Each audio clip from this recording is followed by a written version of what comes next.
access to food is really a problem in this region.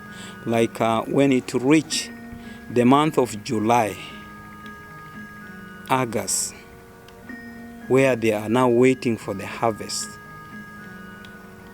people will not have access to food, just simply because the little that they have already eaten, and this is a period that they are waiting now for the harvesting of the new crops. So when there is no food at home, the immediate person who suffer is the woman and the children.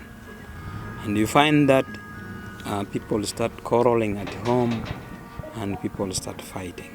And even when you calculate in an average day, 80% of the work done in the home is done by a woman.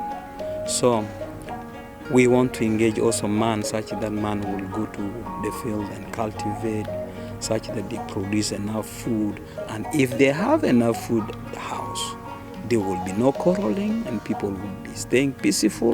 There will not be problem in the house. But if the entire family is only left for one person to run, then it will be really a huge problem.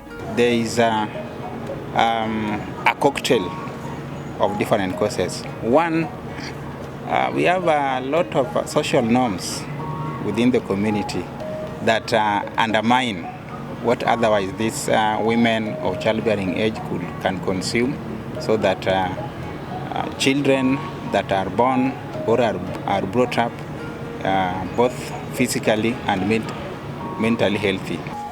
There is really a huge gap in terms of knowledge.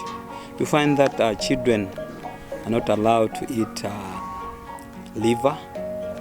They are not even allowed women are not allowed to eat chicken, just simply because they are saying that, this is a small dish and it is only meant for men. We are living in a post-conflict context. So because of this, there's a lot of disjointed information in terms of nutrition, because most of people will only access it at the health facility. But deep in the village, that information has not sunk there. So it is also lack of information that causes all this. In a context where we are, people prefer the relief type of approach to address malnutrition issues. You see, instead of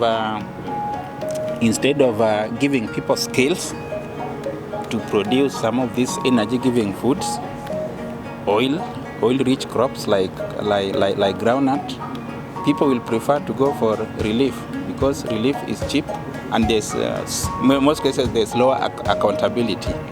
But cheap is expensive because it will not give you skills and that motivation to produce your own food.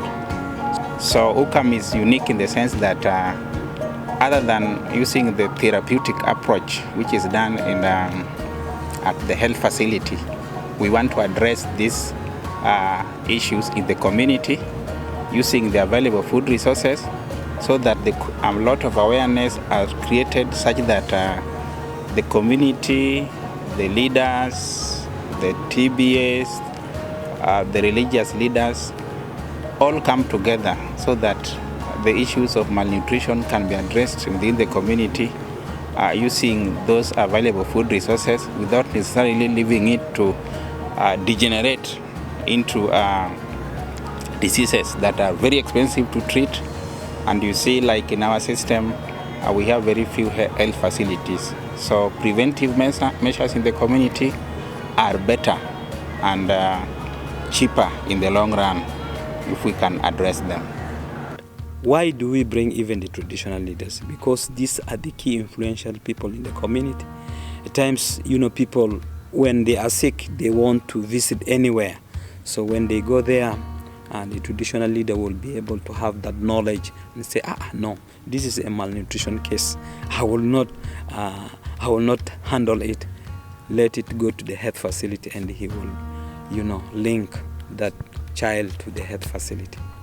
Cook-Camp project is unique because it is holistic in its approaches. As much as mothers of childbearing age are the flesh, we are not leaving behind men as partners. We are not leaving out youth. We are not leaving out religious leaders and even the traditional leaders, because they are the custodians of some of the cultures that we want to turn around in the community so as to address nutrition.